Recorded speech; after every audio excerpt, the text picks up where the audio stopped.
Today, March 30, 2006, our oral history interview is with Bob Middleton. I'm Chuck Lundquist. Bob, we usually start out by letting... We always shake your hand. By letting you tell a little bit about where you spent your youth, where you were educated, and how you got into the space program here in Huntsville. I'm very happy to do that, Chuck. I was born in Daytona Beach, Florida, and I went through the school system there, graduated from Mainland High School in 1948, and was not too particularly studious at that time. The one thing I did remember was as a senior, I was somewhat of a jock at that time, and I decided that for my senior English thing, I was going to scare everybody, so I was going to write a paper on the theory of relativity, which I did, and got a B out of it. And the other part of the thing was we had the senior physics class, and the professor or the instructor that was teaching the thing one time, he was talking about steam and things like that, and he talked about how they do the steam engines and so forth. And he said, now if anybody can find a way of how to get water into a steam boiler, I'll give you an A, and without a pump. And anyway, I described to him a simple system of where by valving it properly, when the pump tank being above it, and the water would run down into the thing, and since it was pressurized there, and he says, "You've got an A." And so I didn't have to take any more, and I thought, hey, this engineering stuff is pretty simple stuff. And after I graduated, I went to the University of Florida and found out that engineering is a lot more than doing that. And it interfered with my partying to some degree. And to make a long story short, I enlisted in the Army in 1950, which is one of the best things I ever did.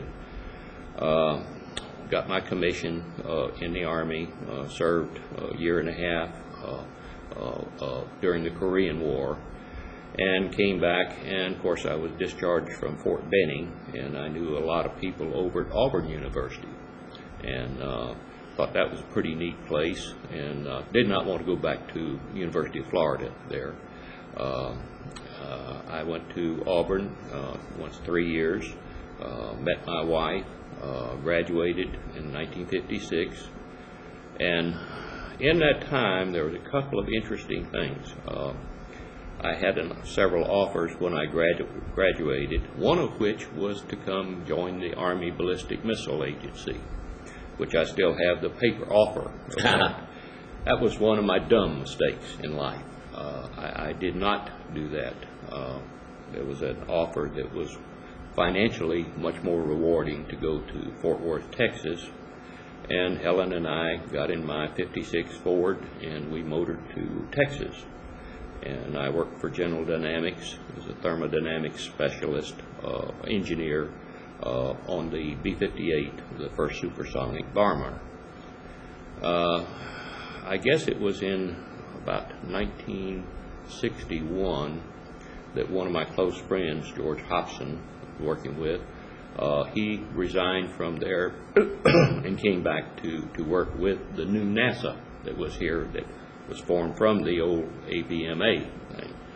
And a little bit later he called me one time and says, hey, you interested in coming to work for this place? And I said, what time tomorrow morning do you want me? And it was not a decision, it was a question of when could I sell my house and move. And we moved here in the fall, late fall of 1962, right in the middle of a big blizzard at that time, and I wondered what in the world. I thought Alabama was going to be warm. And anyway, at that time, everyone was gearing up for the Saturn V. And I went to work, obviously, in the thermodynamics department. And we had a number of things. I specialized on the second stage, the S2 stage, which was the liquid hydrogen first stage, and it was at that time the biggest problem that they had. And I worked with several people over materials and processes, got to know Dr. Lucas quite well in trying to develop an insulation. There was no insulation for a hydrogen tank at that time. Hydrogen had been a laboratory thing, and it was a vacuum doer that they held it. Having a lightweight flight type thing, the upper stage, the S4B, had an internal insulation on it. The Centaur, that was before that, had a disposable insulation that came off of it. We finally worked, and the materials and processes people developed a foam that we finally put on, albeit the first three were a sort of a complex design of foam and the fiberglass matrix there, and we pressurized it with helium to prevent the air liquefying on the gas. That went fine, and the third stage had the foam on the thing. There were a lot of interesting things that I had done at Fort Worth relative to the feeding fuel to the jet engine, the J79 engine, which was a new one then. You have to have what's called net positive suction head at the pump to do it. So I did an analysis on the S2 stage relative to the performance requirements for the pump, the liquid hydrogen pump and oxygen pump. And you have to, of course, the head of pressure that's on the pump has to have what's called a net positive suction head. Turned out you looked at the thing when you counted on the fact that the hydrogen was being heated after it was pressurized, that wasn't going to be able to burn the last part of the stuff because it was going to cavitate the pump. And the same thing true on the lock side. So we changed the pressurization on it, had to thicken the thing somewhat, and we had a showdown with North American, and I drew a line in the middle of the board, put my numbers on it. And these were the days when you did not have a computer printout. You had numbers at different times and so forth. You had to calculate the steps in there. It was an iterative process, which takes time. But North American, who was the manufacturer of it, I put my name on top of it, and then I left the other ones for the North American people, and they declined to write anything and said, we'll go with that. So that became the design of the S2 stage. Who was managing the S2 stage at that time? I cannot remember who it was. I know that that there were several people at Marshall that were in it. Bob Marshall was one of the key people in that time that I worked with. Of course, all of the other NASA managers were within the thing. I spent an awful lot of time with Carl Heimberg down at Mississippi Test Facility because all these things had to be tested. And the Germans brought to the space a wonderful history of test. They had learned that, hey, it's better to test than it is to see something falling out of the air. Yes, indeed. And Carl Heimberg, I got to know him quite well, and he was a fantastic person in what he could do, and he was essentially the father of the Mississippi Test Facility, since he had done that for Dr. Von Braun in Huntsville and had done that at Peenemünde before. Wonderful person. And I spent a lot of time testing that at Mississippi Test Facility, and everything worked fine. The first launch of the thing was probably one of the most scary times of my life. At that time, you had to sign off that it was ready to go. Well, I really agonized over that particular thing because there were so many things that, and it taught me, and I swore that I never in my career again would have to sign something without some basis for it. It was, there are too many things, but anyway, the first flight went without a problem, and never had a problem that was due to the design. There was a couple of manufacturing malfunctions of the different pumps and the sensors there caused one on, I think, on the third flight, one engine went out. But there was so much resiliency in the Saturn V that they just burned a little longer and went into orbit there. So we never had a failure in a Saturn V launch on that. And then shortly after that, there was nothing much more to be done. I worked with Lynn Whirlin one time on another thing. They did have what was called a pogo effect on the first stage. And I worked with Lynn, who's now still working, and we want to get him in here to talk about this. He came up with what I thought was one of the most brilliant solutions that I have ever seen. In the turbopump, the pre-valve, there was an opening over the pre-valve that made a perfect, when you pressurized that with helium, that made a wonderful dampener, and that killed the pogo. So that was one of the, and all they had to do was to put a line to put the helium into it. Everything else was accidentally set for it. That was one of those unusual things in engineering that the solution Great insight. was so simple there. And then after that came the space, the Skylab.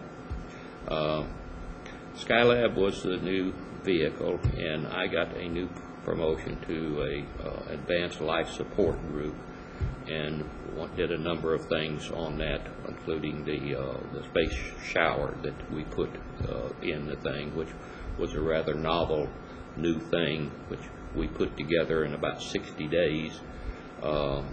Flew it in the Skylab as an experiment as opposed to a facility, because an experiment didn't have to be qualified and tested. And we certainly packed it. It had a number of things that the people and the astronauts came in and took showers with it. And it worked, did its job quite well. Albeit the basis from it was one of the astronauts had told me that in an earlier flight in Apollo, one guy had gotten sick and upchucked, and gee, wouldn't it have been nice to have been able to take a shower there. And so that was the basis, and this was a carry-on shower that went in. Actually evolved, I understand, later into the space station there. About that time, and I can't remember the specifics of it, I was designing, or had a concept for reliquefying the hydrogen boil-off gas, which there always is.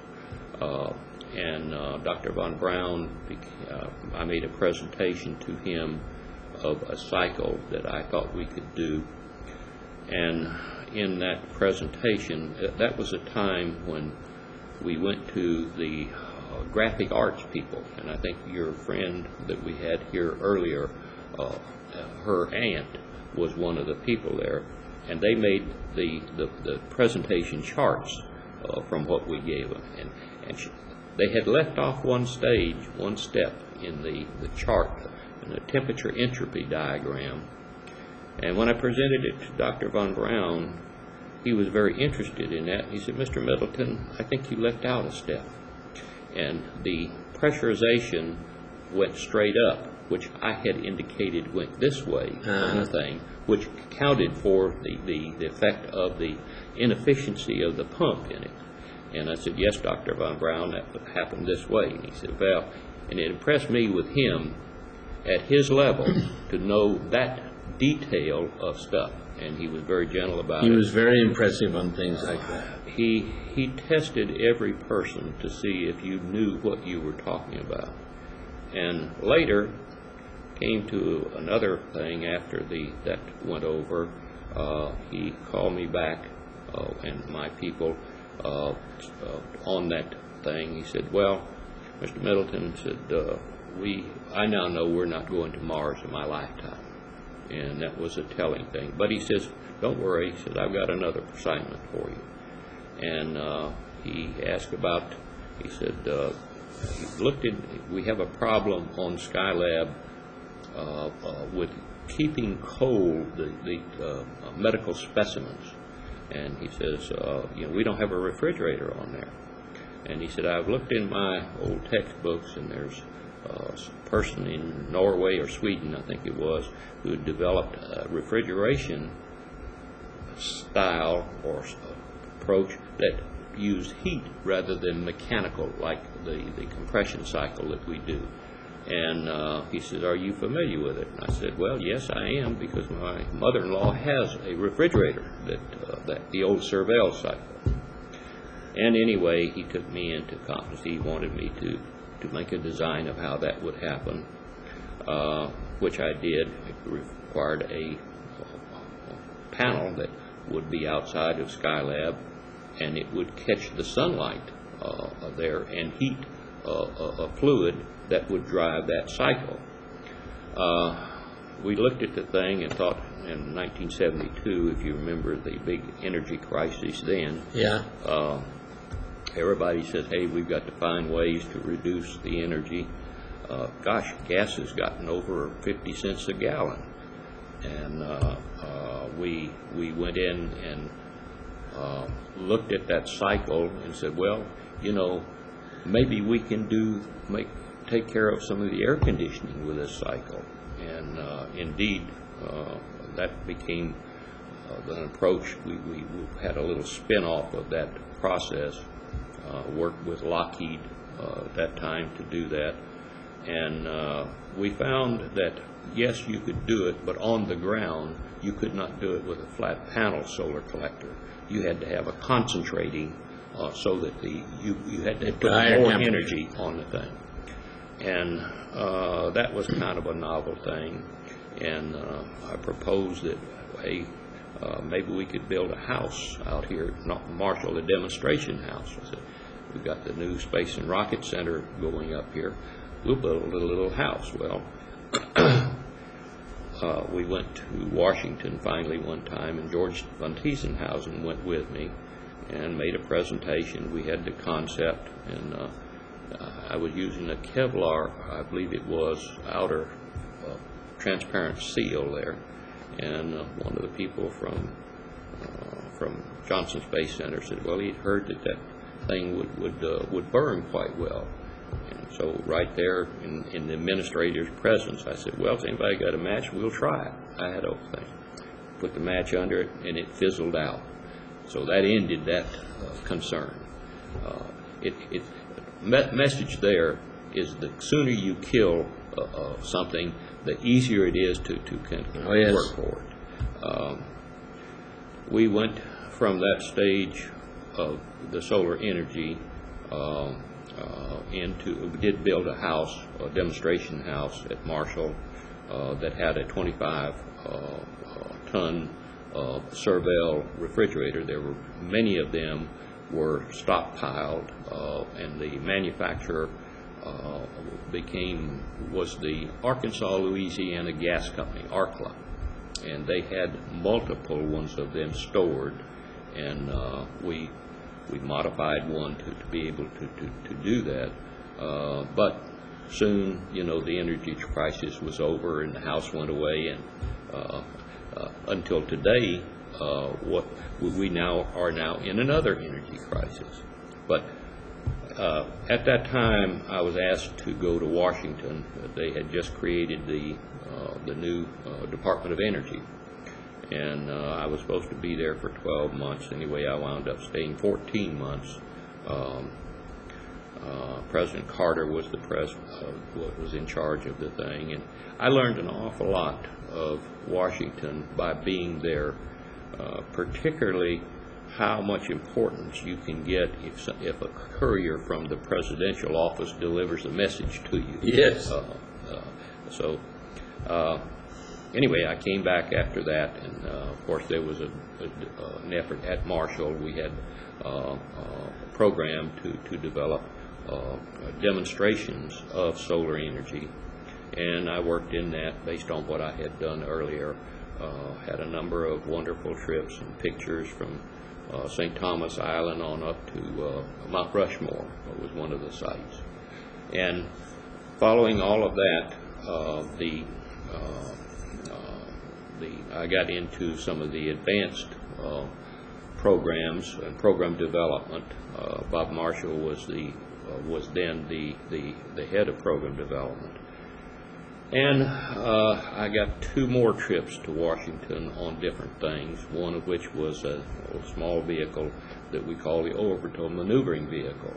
And it was approved, and it was an interesting subject, but at the last moment it was killed by budgetary things. And then I've often wondered, because it was also looked on favorably by other agencies in the government, that perhaps it might have survived with another hat on it there. And the next time we had a design for what was called a cargo version of the shuttle. And the cargo version of the shuttle essentially used all the shuttle, except it was not man-rated, and had a different body in the thing, which was the takeoff of the actual shuttle. It could lift an awful lot of things into orbit. One would say that today it would be wonderful if we had one of them, because you wouldn't have to go through the man-rating parts of the thing. It used all of the external, the solid rocket boosters and the shuttle engines, except there was no man in front of it there. And it was developed to take things farther up. It would be a wonderful thing for the refurbishment of the Hubble Space Telescope at this time. After that, I got a promotion and was put in charge of some of a program called the corporate research that every NASA contract or government contract enables them to have.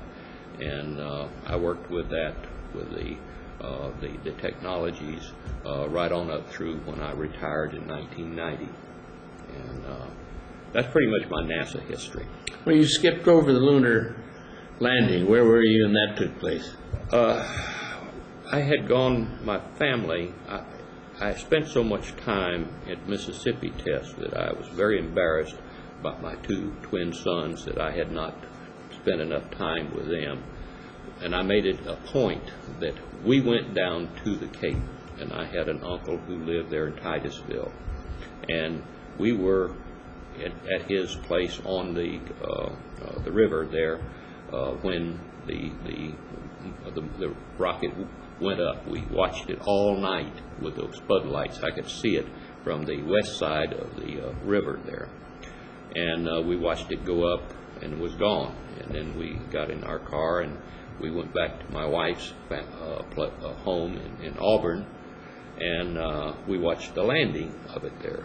That was one of the more, watching the astronaut stepping down and putting his foot on the ground after all we had gone through with the Saturn program was probably one of the, if not the greatest moments in my life to see that, and having thought that, hey,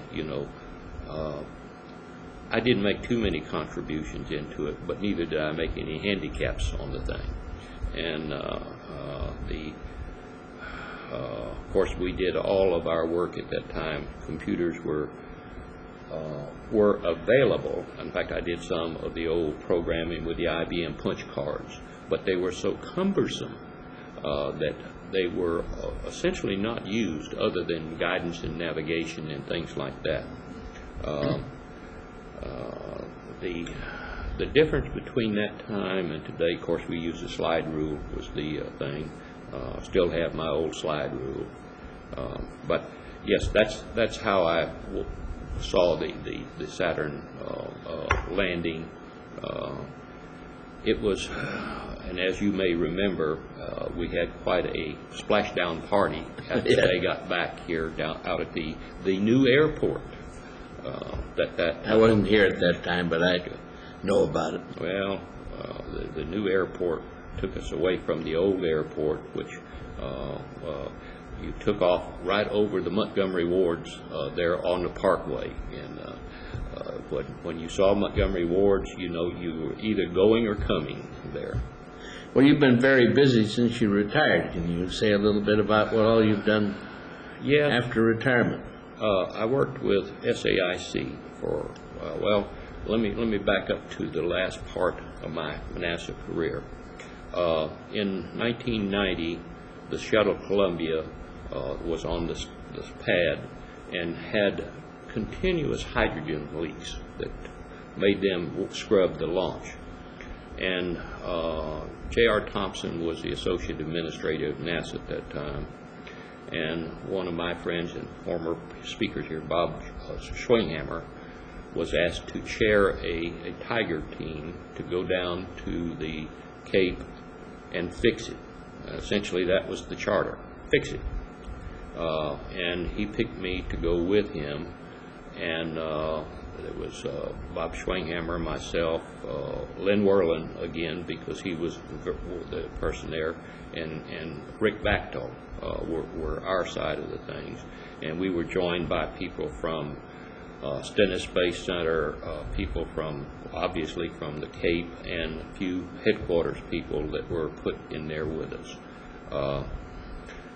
Bob Schwinghammer said the approach that we were going to use what's called a fault tree approach to doing it. And the fault tree approach is a brilliant thing to solve mysteries. And this had defied, they had tried several fixes and then tanked and found they had the problem. And the problem only came when the vehicle was filled with hydrogen and essentially went on to onboard power.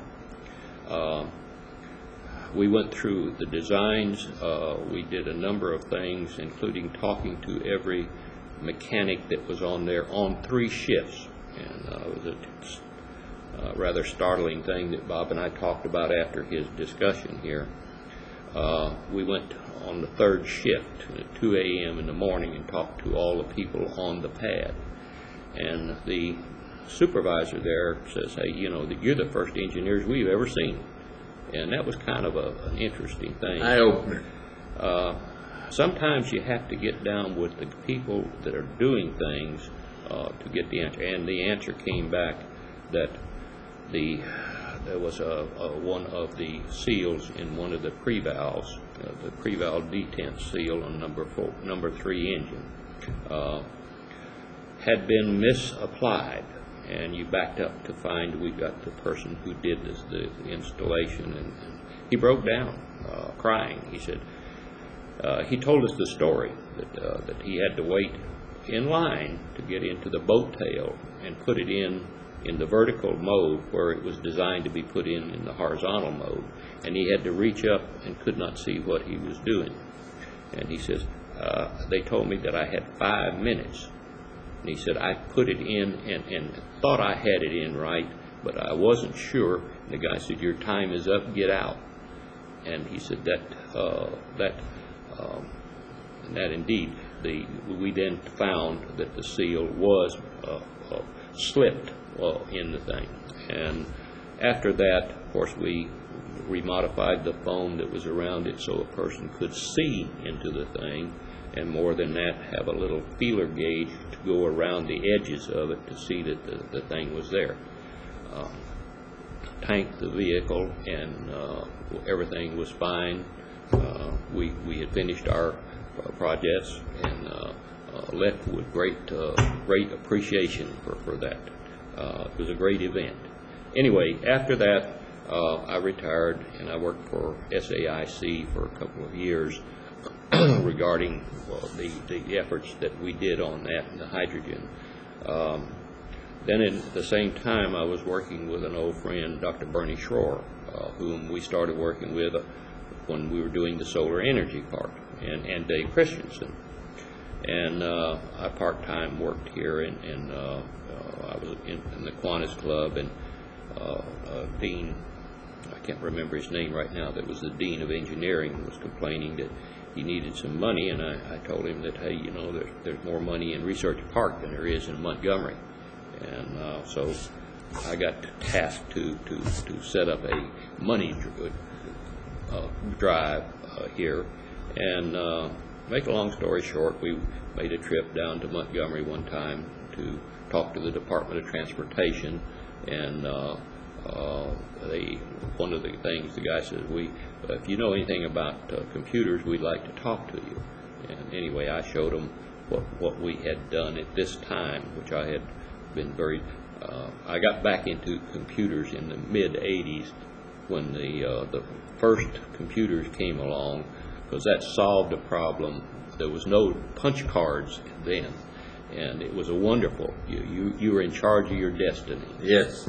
And anyway, I became a part-time person here at UAH at that time, had a couple of contracts with the Department of Transportation, and then in the mid-'90s, Dr. Bob Frederick had a class that he had started one year with the university in Paris, France, as an exchange program. And he asked me one time if we could do a video conference with France, and I set up that, and we did that, and anyway, that got me into the distant learning technology, which evolved slowly with working with Microsoft, and which we're now a case study on all of that, and the approach of synchronizing the live video like we're doing here with a PowerPoint presentation that we can deliver, and we have done that both with the French university and with a university in Beijing, Tsinghua University. We know we have a method of delivery which is on Microsoft's case study that we can do all of that. And I guess that's the summary of where we are, of my UAH contributions here. Well, you've also been active in the Marshall NASA Retirees Association. Yeah, I guess right after I retired, Brooks Moore, who's been a longtime friend of mine and a person I deeply admire, had asked me if I would help him here again get some of the records of the people in there and help start meetings and so forth, which I did. And then a little later, Norm Schlemmer, an old friend of mine who was one of the last people handicapped by polio, and he was a computer person. Well, it was hard for him to move around, so I passed all of the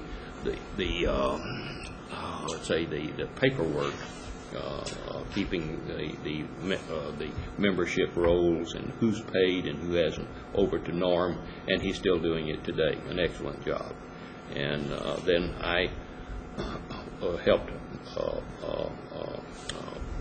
the organization, and when you work with an organization, it sometimes it gets old and you kind of become less active in it. And then early last year, we did some recordings of things on Ron Creel's efforts on the lunar roving vehicle, which I thought were tremendously important to the thoughts of what we're doing now relative to return to the moon. And I had the tools here at UAH to do it, and we put it online. And I thought, well, you know, there's a lot of other things like that. And there's a lot of expertise and memories that other people have. So had this thought, and until you came along to partner with me, it was wonderful. We get, I think, an awful lot of recognition now of the people that have contributed things. At this point, for the record, we should probably acknowledge that you've been behind the machinery on all of these oral history interviews, and today we have a chance to get you in front of the camera, but you've been in the background on all the others. Well, I appreciate that. Sometimes it's more pleasant to work in the background there. So, the capabilities of this technology is unbelievable. As you may know, we also, other thing we do in here is do video conferencing with troops in Iraq and their families here with the live video here. And that's been a most rewarding thing, albeit being called from Baghdad at 12:30, 2:30, and 5 a.m. at night does sometimes upset you, but after you think about it, it's an honor to have been called. So, well, thank you very much for being with us today, and Chuck, thank you so much. We appreciate all you do behind the scenes. Well, we hope to do more of it, and we'll get some of the UAH people to do this, as you know, too. All right. Thank you very much. All right. Now, at the top, there's a stop.